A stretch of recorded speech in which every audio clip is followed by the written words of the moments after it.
Film की शुरुआत होती है एक गाड़ी को दिखाने से। एक कपल बाहर आता है और गाड़ी में एक बच्ची बैठी हुई थी जो काफी डरी सहमी लग रही थी। देखने से वो उनकी बेटी तो बिल्कुल भी नहीं लग रही थी। इसके बाद सीन शिफ्ट होकर आता है एक फैमिली पर जो लोग छुट्टियां गुजारने ट्रिप पर आए थे। इनमें आदमी का नाम बियॉन था और यहाँ उसकी वाइफ और एक बेटी थी। वो मजे कर ही रहे थे कि तभी एक आदमी आकर उनसे चेयर मांगता है जो थी तो बियॉन की, लेकिन उसने फिर भी दे दी क्योंकि उस आदमी ने बहुत प्यार से पूछा था। आदमी चेयर अपनी फैमिली के पास ले जाकर बैठ जाता है। इस आदमी का नाम पैट्रिक था, जहाँ उसकी वाइफ और एक बेटा भी थी। शाम को सबने मिलकर खाना खाया, जहाँ भी पैट्रिक सबका शुक्रिया अदा करता है, जो देखने से तो यही लग रहा था कि पैट्रिक काफी अच्छा आदमी है। यह उसने सबको ये भी बताया कि मैं एक डॉक्टर हूँ। रात को सब लोग तो सो रहे थे लेकिन बियॉन को नींद नहीं आ रही थी। वो जब बालकनी में जाकर खड़ा हुआ तो उसकी नजर पैट्रिक पर गई जो उन लोगों की तरफ ही देख रहा था, लेकिन अगले ही सेकंड वो वहाँ से चला जाता है। अगले दिन जब ये फैमिली घूम रही थी तो उनकी बेटी का खिलौना गुम हो जाता है, जिसे बियॉन ढूंढने चला गया और जल्दी वो उसे मिल भी जाता है। लेकिन जब वो वापस आया तो देखता है कि मेरी फैमिली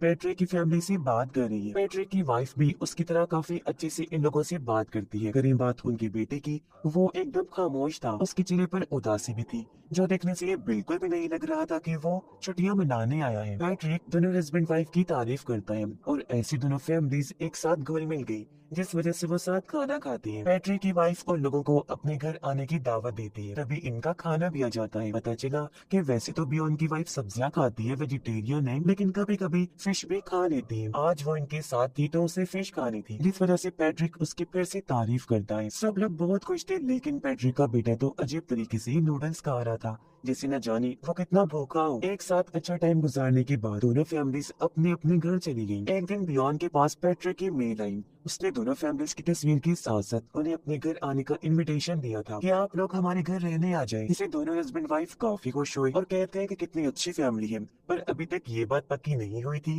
कि ये लोग जाएंगे भी या नहीं। इन लोगों के घर मेहमान आए जिनसे भी उन्होंने इस बात का जिक्र कर दिया। तो वो मेहमान कहते हैं कि आप लोगों को लाजमी जाना चाहिए, वो इतने प्यार से बुला रहे हैं। ये बात सुनकर दोनों की परेशानी दूर हुई और अब ये पक्का इरादा बना लेते हैं कि हम जरूर जाएंगे। फिर छुट्टी वाले दिन ये अपने सफर पर निकल गए। 7 घंटे का सफर तय करने के बाद ये पैट्रिक के घर पहुंची, जो दूर दराज इलाके में था और था भी बहुत छोटा, काफी तंग सा। खैर इनका काफी अच्छे से वेलकम किया गया।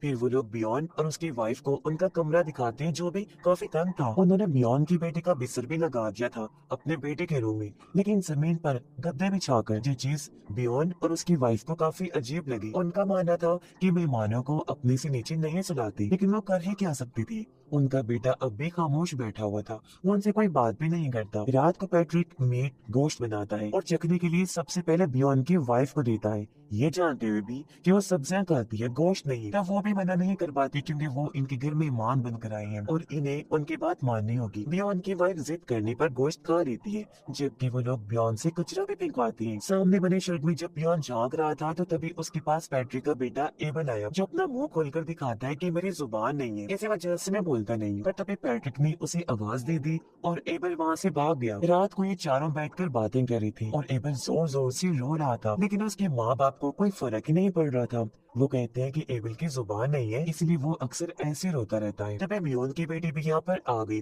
और ये तीनों बहुत मुश्किल से तंग होकर वहीं सो जाते हैं। अगले दिन वो सब घूमने गए। बियॉन की बेटी खेलते हुए स्लाइड नहीं कर पा रही थी क्योंकि नीचे पैट्रिक का बेटा बैठा हुआ था जो हट नहीं रहा था। ये देखकर पैट्रिक अपनी बेटी को काफी बुरी तरह डांटता है और उससे माफी भी मंगवाता है, जो चीज बियॉन की वाइफ को पसंद नहीं आती कि ये अपने बच्चे के साथ इतना बुरा बर्ताव करते हैं। इसीलिए वो अपने हस्बैंड को कहती है कि मुझे यहाँ ठीक नहीं लग रहा। और तभी पैट्रिक की वाइफ आकर कहती है कि चलो खाना खाने चलते हैं, जो खाने हम बाहर जा रहे हैं। ये सुनकर बियॉन की वाइफ को काफी शर्मिंदगी हुई। वो सोचती है कि ये लोग तो कितने मेहमान नवाज हैं। सब लोग जाने के लिए तैयार थे, पर तभी यहाँ एक आदमी आता है जो दरअसल एक केयर टेकर था, यानी बच्चों की देखभाल करने वाला। असल में बाहर खाना खाने सिर्फ ये चारों ही जा रहे हैं, बच्चे नहीं जा रहे, तो केयर टेकर पीछे से उनका ख्याल रखेगा। ये बात बियॉन और उसकी वाइफ को अजीब लगी क्योंकि पैट्रिक ने उन्हें बताया नहीं था कि हम बच्चों को नहीं ले जा रहे। अपनी बेटी को वो अकेला भी नहीं छोड़ना चाहते थे, पर अब मजबूरन उन्हें ऐसा करना पड़ा और ये चारों लोग ही निकल जाते हैं। ये होटल की बजाय छोटी सी जगह पर आए खाना खाने,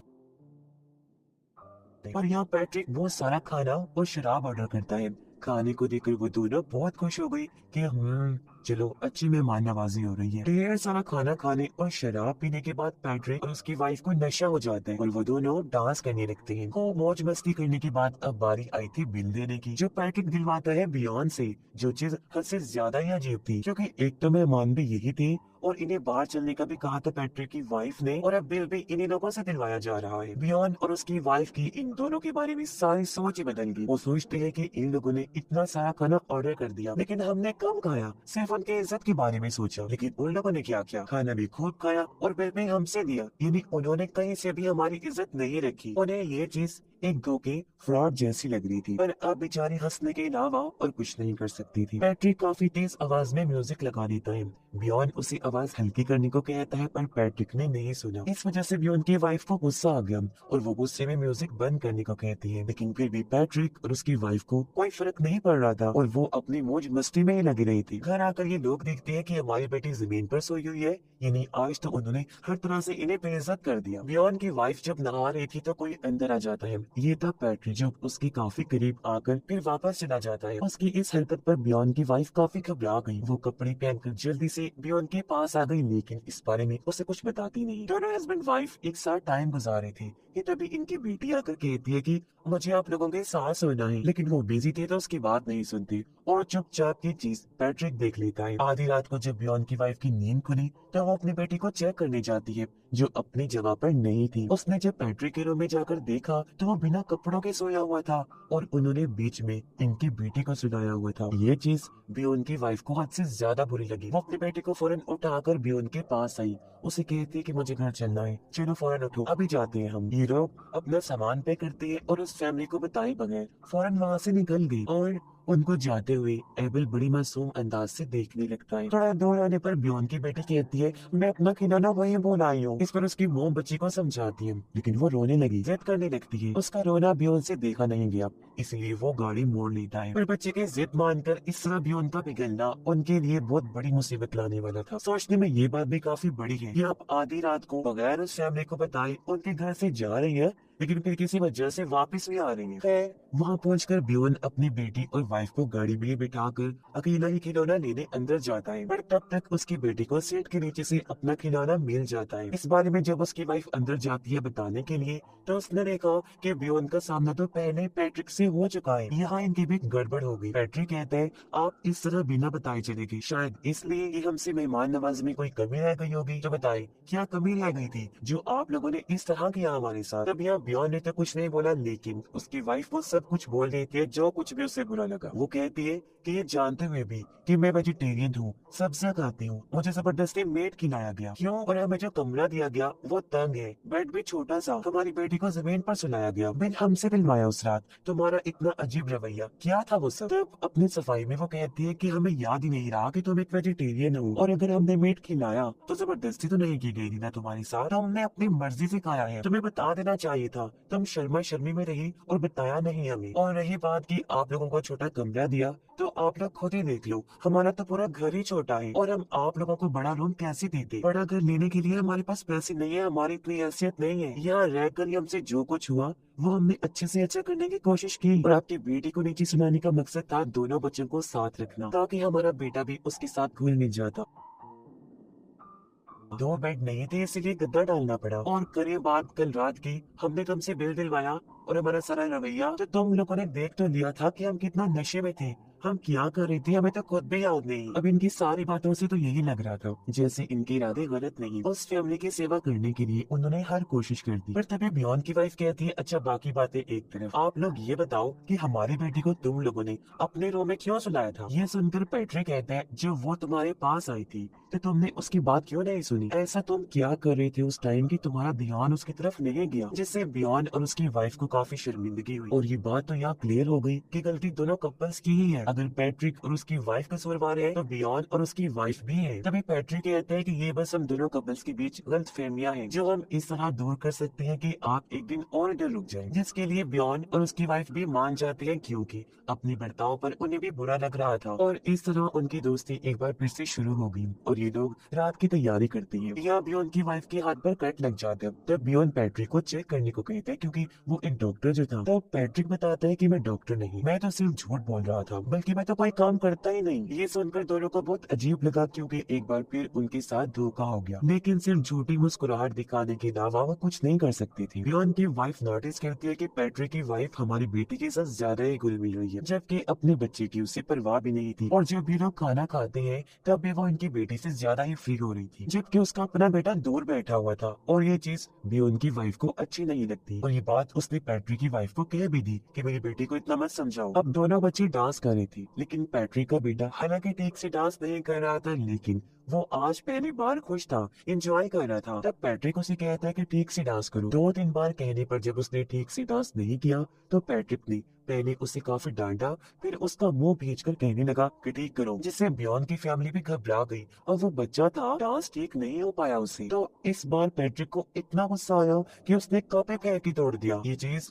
उस फैमिली को बहुत बुरी लगी कि वो अपने बच्चे के साथ कितना बुरा बर्ताव कर रहा है, उसे एंजॉय ही नहीं करने दे रहा, जिससे एबल रोने लगा। लेकिन उसकी मॉम या डैड में से ना तो उसे कोई चुप करवा रहा था और ना ही उसका मुंह ठीक करने की कोशिश की गई, बल्कि अभी भी वो उसे डांस करने पर ही मजबूर कर रही थी। ये चीज अब उस फैमिली से देखी नहीं जा रही थी। बियॉन खड़ा हुआ, वो कहता है बस करो पैट्रिक, वो बच्चा है, तुम क्यों उसे इतना मजबूर कर रहे हो। लेकिन इस चीज से उसे कोई फर्क नहीं पड़ा, वो फिर भी उसे नाचने का कह रहा था। ये चीज अब बियॉन की वाइफ को इतनी बुरी लगी कि वो गुस्से में उठकर वहाँ से बाहर आ जाती है। रात को सब सो रहे थे, लेकिन बियॉन को नींद नहीं आ रही थी, क्योंकि एबल अभी भी रो रहा था। तब पैट्रिक उसे मारने गया ताकि वो चुप कर सके। काफी तेज टीवी चल रहा था, जिसे बियॉन बंद करने आया, लेकिन तभी उसकी नजर सामने शेड पर गई, जिसका दरवाजा खुला हुआ था। बियॉन जब चेक करने गया तो ये देखकर उसकी आंखें खुली रह गईं कि वहाँ तो बहुत सारे लोगों का सामान पड़ा हुआ है, और दीवारों पर ऐसी सैकड़ों तस्वीरें लगी हुई थी जैसे पैट्रिक ने बियॉन को सेंड की थी, जिसका मतलब साफ था कि यही इनका काम है। ये छुट्टियों पर फैमिली से मिलकर बातचीत बढ़ाते हैं और फिर उन्हें अपने घर में बुलाते हैं, जिसके साथ वो करते क्या होंगे ये तो हम जान ही लेंगे। पर ये अपने जैसी फैमिली को चुनते हैं, जिनमें हस्बैंड वाइफ और सिर्फ एक बच्चा होता है, क्योंकि इनके लिए बच्चा सबसे जरूरी है। वहाँ पर हम एबल की तस्वीर भी देखते हैं, जो वो अपने असली मॉम डैड के साथ था। और तब पैट्रिक और उसकी वाइफ के पास कोई और बच्ची थी, जिससे हम समझ पाए कि ये फैमिली में से मॉम डैड को तो मार देते हैं, जबकि उनके बच्चे को अपने पास ही रख लेते हैं। और वो बच्चा तब तक इनके पास रहता है जब तक इन्हें अगला शिकार, अगला नया बच्चा नहीं मिल जाता। और जब नई फैमिली शिकार के तौर पर मिल जाती है तो ये उस पिछले बच्चे को भी मार देते हैं।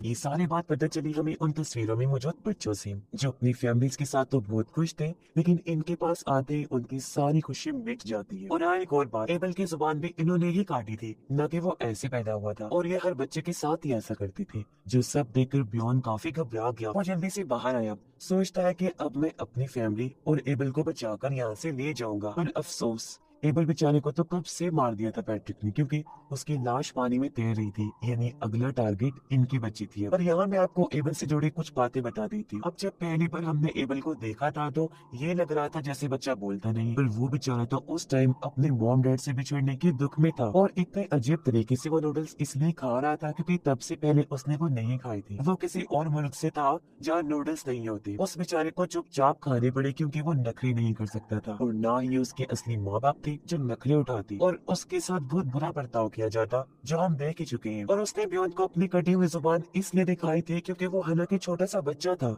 लेकिन उनकी मदद करना चाहता था ताकि वो लोग भाग जाएं, पर वो नहीं समझे। और अक्सर एबल इसलिए रोता था क्योंकि तब वो अपने माँ बाप को याद किया करता होगा। और उस दिन झूले से वो इसलिए नहीं हटा क्योंकि उसे इंग्लिश नहीं आती, तो वो समझा ही नहीं कि ये क्या कह रही है। और उस दिन जब उस फैमिली को जाता हुआ देख रहा था तो वो उदास इसलिए हुआ क्योंकि वो अपनी आखिरी उम्मीद को जाता हुआ देख रहा था, जो चीज काफी दुखी है। और उस रात को जब पैट्रिक से उसका रोना बर्दाश्त नहीं हुआ तो उसने एबल को जान से मार दिया। हालांकि उस दिन वो पहली बार खुश था, पर वो खुशी वाला दिन पैट्रिक ने उसकी जिंदगी का आखिरी दिन बना दिया। अब बियॉन को कैसे भी करके अपनी फैमिली को बचाना था, इसलिए वो वाइफ और बेटी को लेकर निकल गया। वो कांपते हुए गाड़ी चला रहा था, साथ ही पूरी बात उसने अपनी वाइफ को नहीं बताई कि वो डर ना जाए। अब तभी एक गाड़ी उनका पीछा करने लग गई, जो और कोई नहीं बल्कि पैट्रिक था। अब जब इन्हें एहसास हुआ कि वो हमारा पीछा कर रहा है तो बियॉन ने गाड़ी रोड से उतारकर दूसरे रास्ते पर चढ़ा दी, लेकिन रास्ता खराब था, इसलिए इनकी गाड़ी फंस गई। मुसीबत की बात कि यहाँ सिग्नल्स भी नहीं आ रहे थे। बियॉन को सामने एक घर दिखाई दिया है जहाँ वो मदद लेने चला जाता है, जबकि पैट्रिक छुपकर इन पर नजर रखे हुए था। बियॉन उस घर तक पहुंच तो गया, लेकिन वहाँ कोई था नहीं, इसलिए वो वापस आ जाता है। पर गाड़ी में कोई नहीं था क्योंकि पैट्रिक उन्हें ले जा चुका था अपनी बेटी के खिलौने को हाथ में लेकर। बियॉन रो ही रहा था कि तभी वहाँ पैट्रिक गाड़ी लेकर आ जाता है, जिसमें उसकी फैमिली और बियॉन की फैमिली थी, जो अभी भी हकीकत से अनजान थी कि आखिर यहाँ पर हो क्या रहा है। बियॉन मजबूर था, वो पैट्रिक के कहने पर गाड़ी में बैठ जाते, पर उसे अब पता था कि हमारे साथ क्या होने वाला है। उनकी बेटे को छीन लिया जाएगा, इन्हें मार दिया जाएगा और ये कुछ नहीं कर पाएगा। फिर पैट्रिक उन्हें एक सुनसान जगह पर लेकर गया, जहाँ पैट्रिक उनकी एक नहीं सुन रहा था। यहाँ उनका केयर टेकर भी आ गया। पैट्रिक भी उनको मार रहा था, जिससे उसकी वाइफ समझ गई कि मामला बहुत खराब है और वो लोग अब उनके बेटे की जुबान भी काट देती है कैंची से, और केयर टेकर भी उनकी वाइफ को पकड़ लेता है। बियॉन ये सब देखकर सुन पड़ जाता है, क्योंकि उसे सोचकर तकलीफ महसूस हो रही थी कि अब हमारे बच्चे को भी वो ये सब बर्दाश्त करना पड़ेगा जो एबल कर रहा था। उसकी भी मदद कोई नहीं कर सकेगा, वो जुल्म बर्दाश्त करेगी और एक दिन मर जाएगी। लेकिन अभी तो इनकी जान को भी खतरा था, क्योंकि पहले मरने का नंबर इनका लगने वाला था। पैट्रिक उन्हें एक जगह पर लेकर आया जहाँ उनके सुनने वाला कोई नहीं था। बियॉन पैट्रिक से पूछता है कि तुमने सब क्यों किया हमारे साथ। इस पर वो जवाब देते हैं क्योंकि तुमने करने दिया। अब ऐसा उसने क्यों कहा था, इसका जवाब हमें बाद में पता चलेगा। ये उन दोनों के कपड़े उतरवा कर उन्हें नीचे खड़ा कर देती है। वे बड़े बड़े पत्थर उठाकर उन पर मारने लगे और ऐसे बहुत सारे पत्थर खाते हुए बेचारे तड़प तड़प कर मारे जाते हैं। फिर ये उनकी बच्ची को लेकर अपने घर गई, और ये वही सीन है जो हमने शुरुआत में देखा था, एक कपल और उनके साथ बच्ची जो सहमी हुई थी। फिर कुछ दिन बाद दोबारा छुट्टियां मनाने के लिए निकल गई और इन्हें इनका अगला टारगेट भी मिल गया था। अब भी उनकी बेटी का भी बिल्कुल वही हाल है जो एबल का था, ये जुबान कटी हुई, सदमे में एकदम डरी सहमी हुई। अब पैट्रिक ने ऐसा इसलिए कहा कि तुमने करने दिया तो हमने सब किया, क्योंकि उन्हें ऐसे इन अनजान लोगों पर यकीन नहीं करना चाहिए था। अच्छा अच्छा बनकर प्यार से बोलकर वो इन्हें फंसाते गए और ये फंसते गए। वो इनकी झूठी तारीफें करता गया और ये उसके जाल में फंसते रहे। अब ये चाहते तो बचकर निकल सकते थे, लेकिन बच्चे की जिद की वजह से इन्हें जाना पड़ा और इनके साथ ये सब हो गया। इसलिए जब भी आप लोग भी वेकेशंस पर जाएं तो अनजान लोगों पर यकीन ना करें, क्योंकि कुछ भी हो सकता है, क्या पता वहाँ भी कोई पैट्रिक और उसकी वाइफ जैसे खतरनाक लोग। तो हमेशा अलर्ट रहें और अपने बच्चों की भी हर जिद पूरी नहीं करनी चाहिए, क्योंकि इसके अंजाम भी अक्सर बहुत बुरे होते हैं। इसके साथ ही ये फिल्म, ये कहानी भी इधर ही खत्म हो जाती है।